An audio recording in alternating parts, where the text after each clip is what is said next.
Now let's read the quote again from Napoleon in Think and Grow Rich.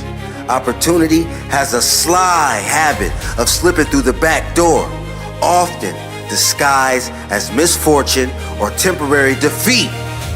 Notice the word he used, sly.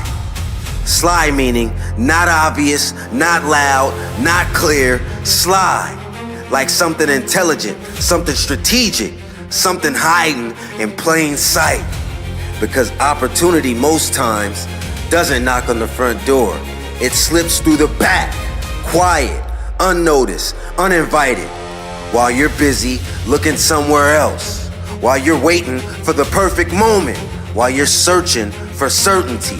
Opportunity has already entered the room, and most people never see it because they're looking for the wrong things. They're looking for success. Opportunity doesn't look like success all the time. That's the trick.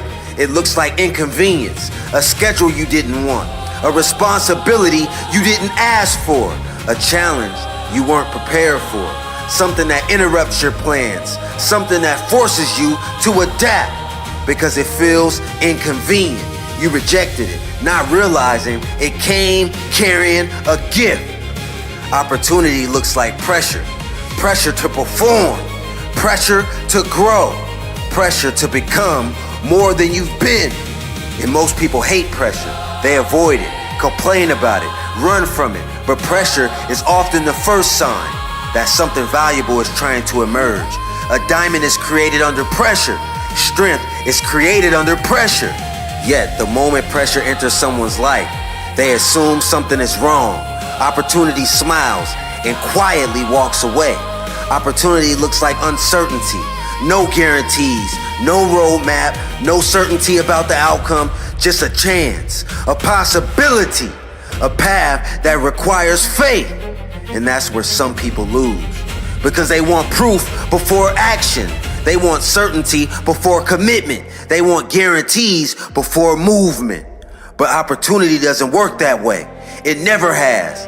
It asks first, then reveals. It says, take the step. And most people respond, show me what's at the end first. So they stay there. They stay where they are, safe, comfortable, stuck, and opportunity moves on. Sometimes opportunity looks like failure. See, that's the disguise that almost nobody recognizes.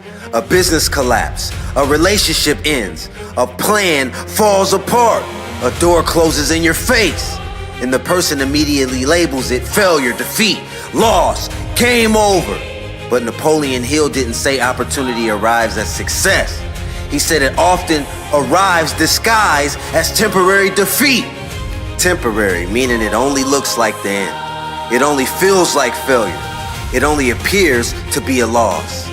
Because the true purpose of the moment hasn't revealed itself yet. That's what makes this such a dangerous game. The people who win and the people who lose often see the exact same event. One person sees disaster, the other sees instruction. One person sees rejection, the other sees redirection. One person sees a dead end, the other sees a doorway. Same moment, different interpretation, different outcome. That's why opportunity is so deceptive. It doesn't test your intelligence, it tests your perception. Can you see beyond the surface? Can you see beyond the emotion? Can you see beyond the immediate discomfort? Most people can't. That's why they miss it over and over again. They're waiting for opportunity to arrive wearing a crown or a gown, because opportunity always arrives wearing clothes. And sometimes those clothes are dingy. They're waiting for excitement. It arrives carrying responsibility. They're waiting for certainty. It arrives carrying risk. They're waiting for victory. It arrives disguised as struggle. And because the disguise is so convincing, they never realize what just happened. Years later, they look back and suddenly everything makes sense. They finally understand why the setback happened, why the rejection happened, why that failure happened. They finally see the opportunity that was hidden inside of it. But by then, the lesson has already been taught. The disguise has already been removed. And they realized something that Napoleon Hill understood decades ago. Opportunity was never hidden from them. It was testing them, testing their awareness, testing their perception, testing whether they could recognize value, whether it arrived wearing a mask of temporary defeat. And that's the trick. The trick is not the opportunity is rare. The trick is that most people don't recognize when it appears.